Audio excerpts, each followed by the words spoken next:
Welcome to the Piece by Piece Autism Podcast with your hosts, Angie and Christi. They've worked 25 years to help Alec get the most out of life. Let them tell you how they're doing it. Welcome back to Piece by Piece Autism Podcast. We are so glad you're here. Christi and I talk about our years of experience with her youngest son, Alec. Alec has severe autism, is nonverbal, and lives in Utah in a group home setting. He continues to grow and exceed our expectations for him. He's living his best life, and we are here to share with you the things we have learned along the way. Today, we want to share Alec's communication journey, which has been a long, difficult, tricky, and successful one. While Alec is nonverbal, he can now communicate and tell us what he wants for lunch. He may be nonverbal, but he can communicate and ask to go see a movie or go to the park or do some arts and crafts, which has really opened up his world and allowed us to have a little bit of a peek inside his brain. If you've missed it or not listened already, we just recently dropped an episode where we sat down and interviewed Alec, and that gives a little bit of insight into his thoughts, his perspective, and his way of thinking. And we were able to communicate with him in a really fantastic way that we're going to share with you today. So without further ado, let's talk about Alec's communication in the early years. So Christi, what did this look like when Alec was a little tyke? We know he got his diagnosis very young and you jumped in head first, but as far as communication, what did that look like? The main feature was that he didn't develop any kind of speech. So nothing. There was no mama, dada. There was none of those early kind of babbling kind of noises that you hear from a child who's learning to speak. So that was the main thing. So we started out with getting our diagnosis at 2. And then we starting ABA, speech, OT, all of that, starting about 6 months into his diagnosis at about 2.5. So he started with the speech therapist. He was going 2 to 3 times a week, which was really nice. And she would do these book fill-ins. She read Brown Bear 450 million times. And she kept thinking he was gonna fill in the word, but he never did. And then we had 50 million copies of Brown Bear around our house in various kinds of, paperback and hardback and all sorts of things, but never did that. And then she kind of gave us the boot when he turned about 8 years old and said, I really don't think speech is going to come. And it broke my heart, but that's what she determined. And I mean, I guess I believed her, but maybe not. I still held hope. I'm sure you still had out hope. We had taken him when he was 4 years old to California to see Dr. Partington, and he had a 7-week stay in his clinic. And in the first 10 minutes, Dr. Partington sat with him and taught him a sign, which was eat. And that was like eye-opening. Wow, he can communicate. He really can. So that was cool. But we got to 36 signs, and then we were like, okay, well, it's really cool that he can say helicopter because he had a toy helicopter. He could say jump. He wanted to jump on the trampoline. He could say open if he wanted to go outside. Those were cool. Yeah. I mean, that was really nice. But it kind of ended at 36, and we found that we needed more variety in knowing what he wanted to eat and drink, etc. Right. Well, and most of those also were within context of accessing or manding for said item, right? He wanted to play with the helicopter, so we would get the helicopter sign a whole bunch during that play session. Right. But he wasn't signing helicopter without that being what we were working for within context. So he wasn't functional. He was doing a whole lot of manding, which is the word we use for requesting in the ABA world. Yeah, he was requesting within that context of a preference assessment done at the beginning. Oh, he's really hot for this helicopter. And then during the playtime, during manding practice, he would sign helicopter, multiple times. Mm-hmm. And he would practice these signs up, and he would say them in a manding context. And that was really exciting. Yeah. But it kind of ended there. That it was kind of a dead end Yeah. because we got eat, we got drink, but what do you want to eat? We couldn't do that. Right. And we only used functional words with a sign. Dr. Partington was very stuck on that. You say eat, you say drink, and you ask for your reinforcers. There's not a whole lot outside of that. There's no please and thank you and stuff like that. That's not functional language as far as a guy that's just trying to let his needs be known. Those were our first order of business and the foundation we were trying to lay. But the next thing we did were these visual phonics that included some mouth manipulation. And there was a certain element of it that he enjoyed. He liked seeing a snake made into an S and stuff like that on his little flashcards. Yeah. I remember doing this one with him. Yeah, we did a ton of work on that, but then it didn't really go beyond, it didn't develop any speech. So he had what, like 11 to 15 sounds he could say? I only remember him having about 6. Duh. I could be wrong. I mean, maybe at his height, he had more than 6. La. But la, yeah. He still does. Yeah. Bah. Or pa. Pa. Yeah. Which we were saying that's an agreeable sound. It's kind of like his yes or yeah, sure. Yes. Pa. Yeah, a lot of people enjoy him making that sound, and so they'll really reinforce it because they like hearing sounds come out of his mouth. But yeah, it really just means yes. Yep. Pa. Yeah. I asked my son last night, my other son, I said, hey, when did we realize he wouldn't speak? And he said, when did we quit holding out hope? And he said, we haven't stopped holding out hope. And I was like, wait a second, what? I think I've given up. Yeah. As far as like getting speech, I haven't given up on getting communication. Right. Which we have. We can always do more with that to get it more independent. Yeah. And of course, we really want that to happen, but what has our holdout been on that? So he went to Soma over in Austin. She still has her Halo clinic over there, guys. Sona's RPM, rapid prompting method. He went there at 8, and it's an interesting process because you start. Rapid prompting is exactly what it is. She's not tricking you, but you get there and you're like, wait, actually, what is this? Wait, what are you doing? Wait. Yeah. So we start talking about water vapor.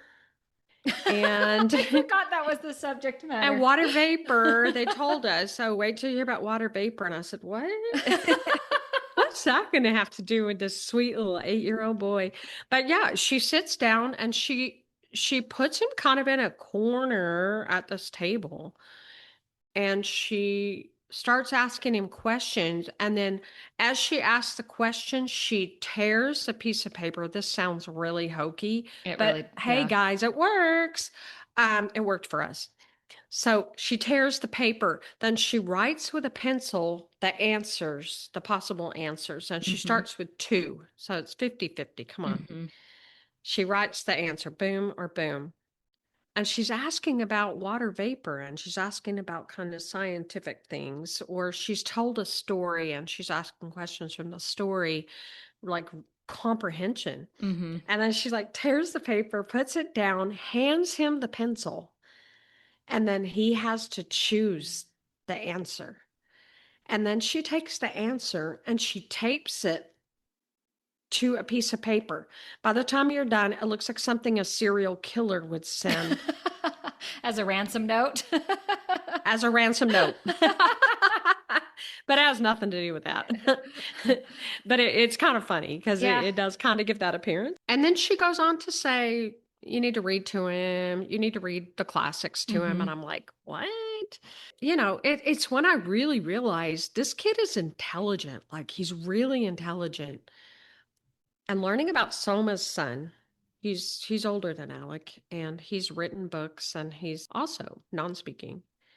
So it was cool. It was inspiring. Yeah.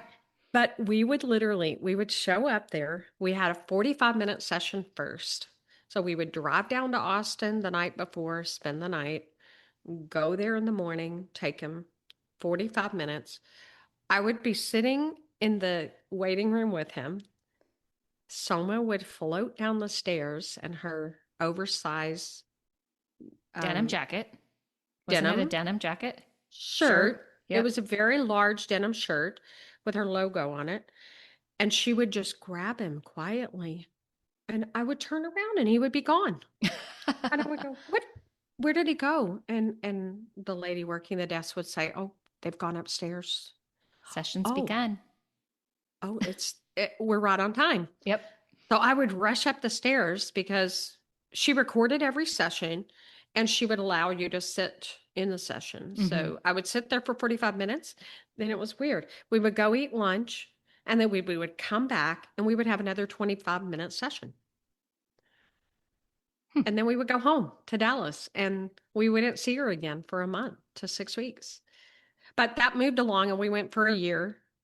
And then our consultant advised us, hey, I can take it from here. And it was kind of scary to kind of part ways because we were in her schedule and it was like, but we did it. And that went well. We were doing the stencils by then. She started as stencils and then we were going to a letterboard from the stencils. And that's what we did. So when we got back and weren't going there anymore, we went to this huge letterboard. What was it, Angie? About 2 feet by 1 foot? It was like half of one of those foam presentation boards. board. Yeah. Yeah. It was half of that. And we had created it on our own with the letters as a query board, but we Velcroed them all on so we could use only part of the letters. So it wasn't so overwhelming, but they were still within placement of a keyboard. Yeah. And that worked well. And I think part of our consultant's theory, because Soma's rapid prompting method is very prompted. It is prompted. Yes. Again, she's not hiding that, but No. we went in knowing that. We went in with the knowledge and understanding that Alec himself is a prompt dependent guy. And our consultant knew that and was wise enough to pull us at a time where we could then put the pressure on Alec to show up and do this without that high level of prompting. Yeah. And so like that was our route and our experience. We did not allow Alec to get so prompt dependent, right? That is correct. So I think that's one differentiating factor that I know Soma's rapid prompting method gets a really bad rap in the ABA world because of that prompting. Because it's prompted, but guess what? She's presenting it the way it is. Yes. And you know what? At the end of the day, my child communicates at a very high level. Who cares? Yeah. If you get the results, who cares? Yeah. So, I mean, and she taught so differently than the way we taught. Did she not? Oh, I mean, vastly different. She would allow every kind of STEM for all those people out there that want people to just be able to be themselves. Oh man, she really took that to the extreme. Like, yeah, you can do whatever. You can have your beads. You can be tapping on the table. You can have your hand in your pants if you want. And she just did not care. Nope. She was like, nope, that we don't want to, and never, never, ever required eye contact. You would never do that because she thought that was not, that might be kind of threatening to the person, or to put a pressure on them that didn't need to happen while they were trying to do this really difficult thing. It's an interesting approach. Yeah. But do I remember correctly? Because I only visited Austin with y'all one time.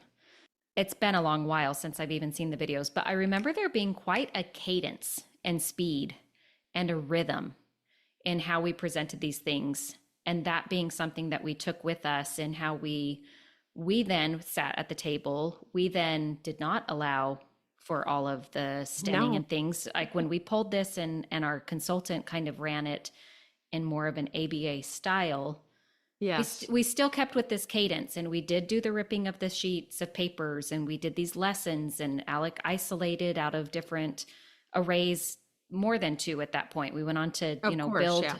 3 and 4 different Yeah. choices that we would provide him. But there was something to that rhythm and cadence that almost felt calming and allowed for ease of response for Alec, if that makes Yeah. sense.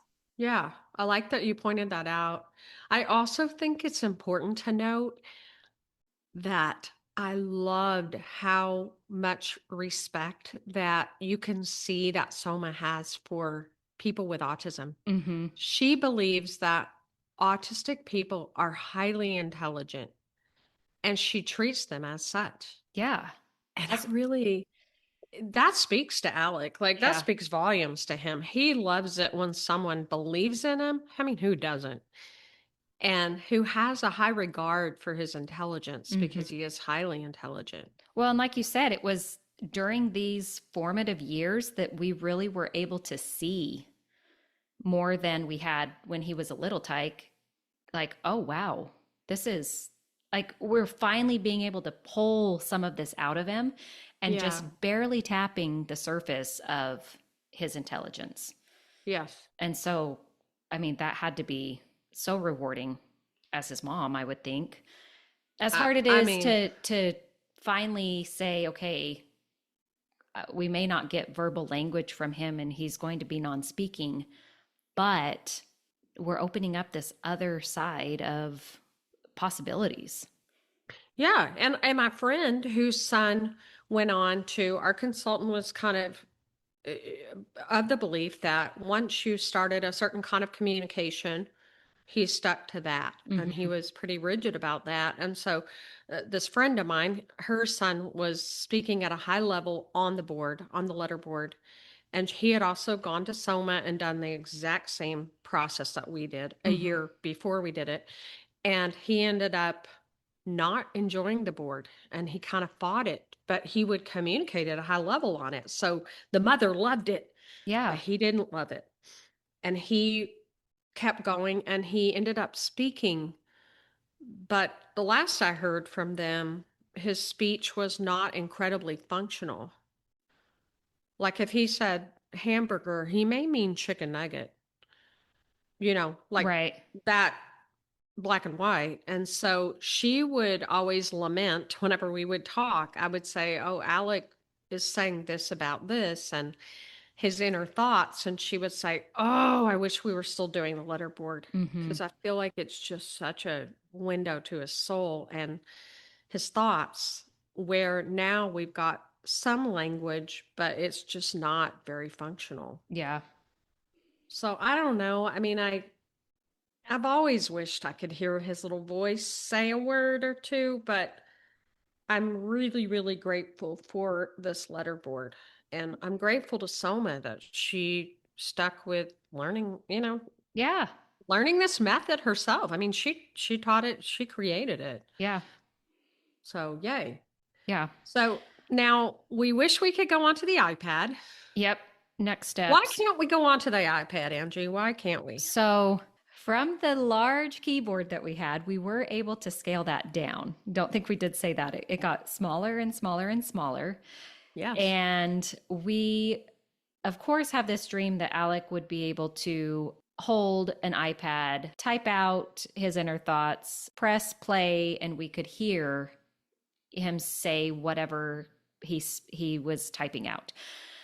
And we have painstakingly taken several steps in this direction. And for, I think, a number of reasons, we've hit roadblocks, we've hit barriers, we've hit a level of Alec frustration to the point that he's just saying, no, I'm not doing this right now. And in his defense, I think he has with the keyboard been able to tell us that, look, I've worked really hard since the age of 8. Now 20 years I have worked to get to where I am on this keyboard, and why is this not good enough?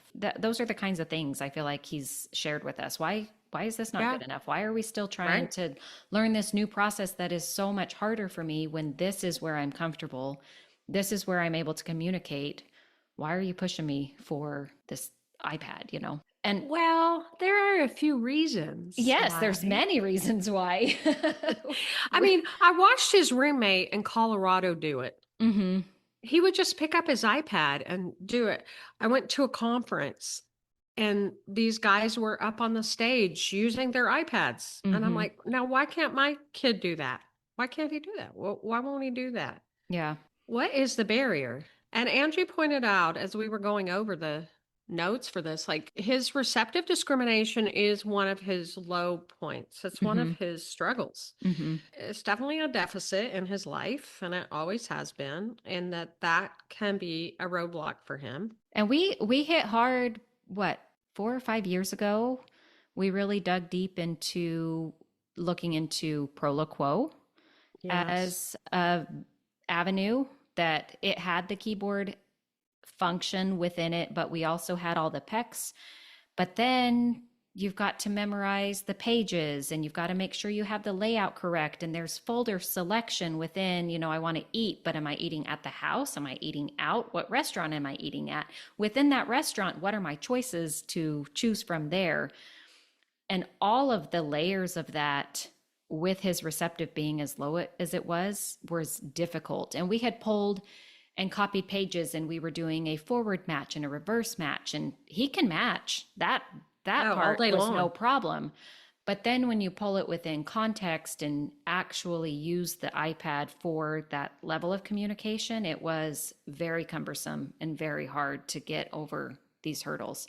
Not to mention, an iPad doesn't offer the tactile response that his keyboard does, Yeah. because he now uses an actual, it's got Bluetooth capabilities, but it's got the keys, and there's that physical tap back to the keys. And I think that's really satisfying.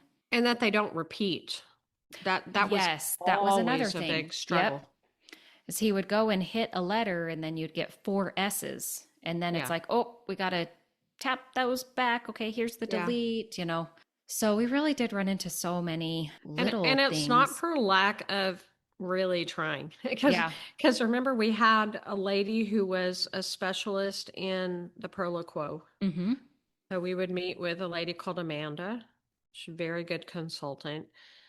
And she helped us along with Proloquo. Mm-hmm. And we had a lady when he lived in Colorado who was in Denver, and we hauled him over to Denver. She would come down to him and she tried to teach him the iPad.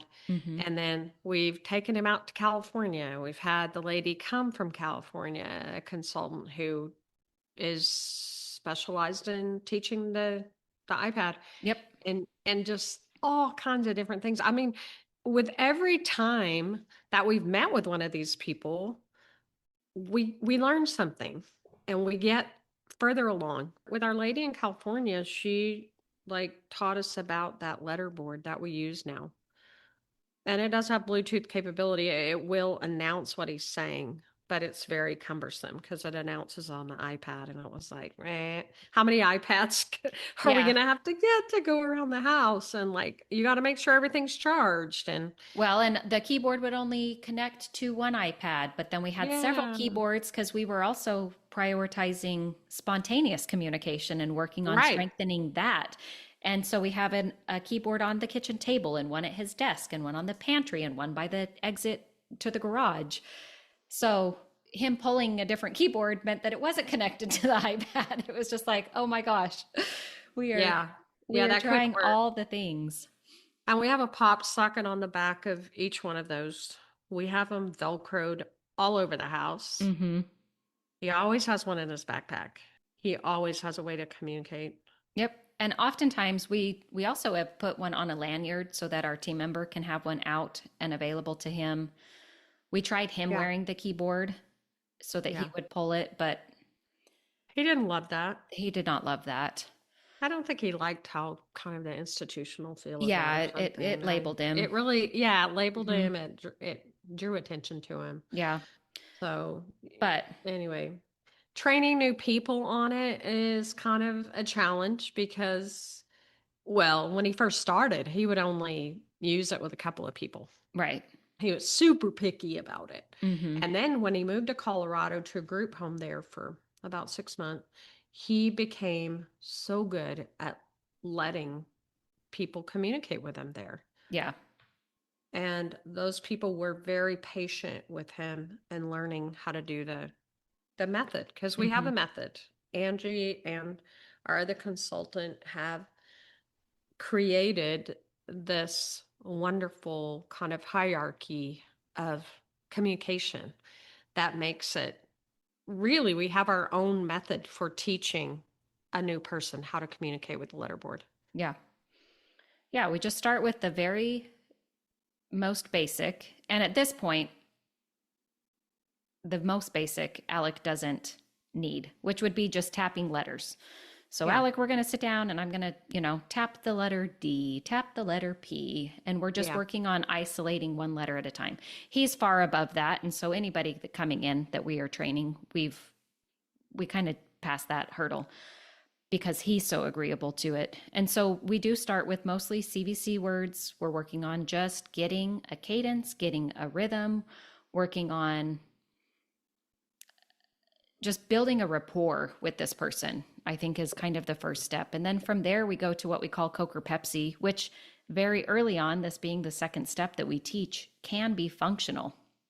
So, Yeah. do you Right. prefer water sports or snow sports? Water or snow? And that way we know, is he going to the W or is he going to the S? And we can kind of build from there. But this is functional because we can offer choice. Would you like a peanut butter sandwich or a turkey sandwich for lunch today? Would you like to go to a movie or would you like to go to a jump place this afternoon? And so very, very early on in the training process, people are able to communicate. Alec is able to have choice, and we're able to kind of make that progress before we turn it into fill in the blank, open-ended, what do you want to do today? Sitting down and asking, what do you want to do today, is a very high level way of communication. And we would never have anybody start there. But as they build and as they practice and do the wide variety of communication practices that we provide within our table work, as we call it, sitting and having our table time, where they're pulling a book and talking about the solar system or doing a Mad Lib and filling in the blank. It's all of those kind of practices that really build the rapport and open up the avenue to say, dude, what's going on today? It seems like you're a little off. Tell me what you're thinking about. Yeah. And they get there within a short time. But that's kind of our process. We have close to probably 25 different kind of language exercises that we do with them. Yeah. Yeah, we've got a ton. I mean, they're so fun. What was the recent one someone came up with that was so Oh, the bracket? the brackets? Yes. Yeah. This was cool. She did a bracket of Disney movies. What's your favorite Disney movie? So I think she selected, I don't know, maybe 8 to 12 different ones and kind of pinned them against each other. And then they went through and he chose out of Tangled or Frozen. And, they kind of moved through to finally figure out that Toy Story is the best, which Well, I quite agree with. It's a classic. that goes without saying, but so that was fun. We also do like word chains where we start with a word, and this is fun because there's some give and take with whoever it is. So when I say donut, what's the first word that comes to mind? And guys like Alec tend to stay within this bubble. They'll keep coming back to the root word, and really the goal is to go, okay, our first word's donut. How far removed can we get? yeah, Can we end with swimming if our bulldozer? first words, yeah. So this is a fun one. We like to play this when Alec comes to visit because then we get the input from all of my kids, and he only has to answer every fourth or fifth time, and it's just hysterical to see where we started and where we ended. Did you have a fifth kid without me knowing? No, if Oh, I'm I guess playing he and my would be the husband's fifth. playing. Okay. I didn't know if there was a fifth you didn't tell me about. No. We do try and keep a wide variety of practice. So we're not always sitting down and doing, a lesson out of a textbook that gets old. But Yeah. But he does enjoy that and YouTube videos. He loves to yes. see how things are made, like Mm-hmm. hot dog, or fire, something like that. And then you ask him comprehension questions after watching that YouTube video. He Yeah. really enjoys that. So just variety, exposure to all sorts of subjects. It allows for a lot of practice and building these skills, especially for our new team members who are learning to tap with them. I think the other cool thing is that we do those check-ins, which we have another podcast where we talk all about the check-in. Mm-hmm. The check-in has been a really great addition to his life because it gives us an opportunity to sit down with him and in a very dedicated way say, how are you doing today? Mm-hmm. And we do that at the beginning of each shift. So that's about 3 times a day, correct? Yeah. And we're saying, how's your mind? How's your body? And that right there is one of my most favorite parts about him being able to communicate. It's less about what kind of food do you want today? Because Right. I kind of know at this point what His he's going to preferences, order right. at the Cubbies, Mm-hmm. But if I can have him say, my mind is at a 2 today, I can say, how can I help you get it to a 4 or 5? And I think that is such a valuable communication that just changes the way that his day is going to go and moves it to a more positive direction. For sure. And it puts him in control. And I love that. Anytime he can have control of the situation, especially as a 28-year-old. You want Yeah. him to have some control of his own day. And you and think about destiny. the skill level that it takes to request or demand what you want to eat versus the skill it takes to talk about feelings Yeah. or those inner thoughts, how your mind Yeah. is, to be in tune with your body enough to say, my head really hurts, I didn't sleep well last night. I think because we do it so often, it has started to really just become that routine. And Yeah. he's practiced at being able to say, yeah, I'm a 5 today, I feel great, Yeah. and let's plan our schedule out. Or the opposite, my stomach is really Yeah. hurting me today. Is there some medicine that I can get to help with that? Yeah. And that Yeah. buy-in is huge. Do you think we'll ever go back to trying the iPad again? I don't know. Okay.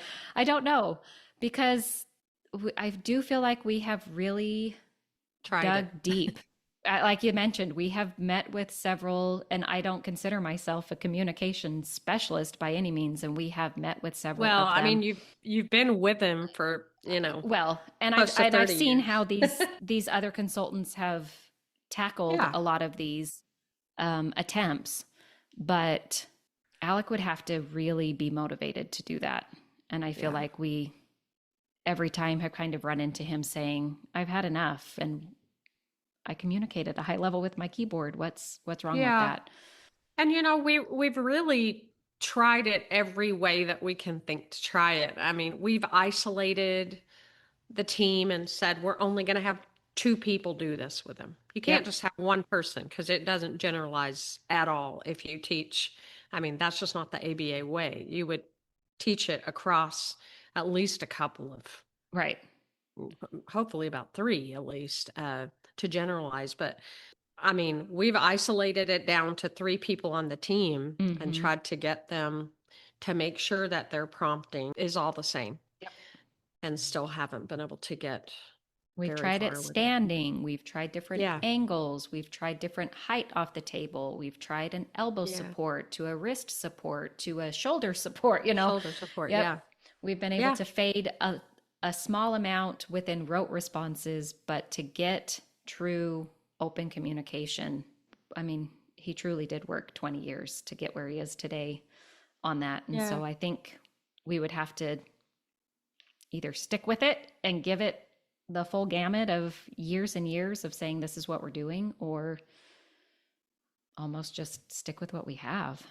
Yeah. I don't know. the bottom line is we're very happy with where we are. Absolutely. We Absolutely. feel grateful. We've worked super hard to get here, Mhm. years and years and years. Mhm. And most importantly, Alec has put in the work, and he's wanted to put in the work. So there you go. Kudos to him. Letterboard it is. That's our journey. And it's been, like you said, a difficult one, but probably the most rewarding Yeah, definitely. of the journeys within Alec's life, because it has just opened up his world and allowed us to peek inside his brain in such neat, cool ways. Absolutely. Well, with that, we will wrap it up for today's episode of Piece by Piece Autism Podcast. If you're loving these conversations as much as we are, hit that follow button, share the show, and help us spread the word, because every piece of the story matters. You can find us on Instagram and Facebook at Piece by Piece Autism Podcast. That's PIECE, Piece by Piece Autism Podcast. We'll talk to you next week. Bye-bye. Bye.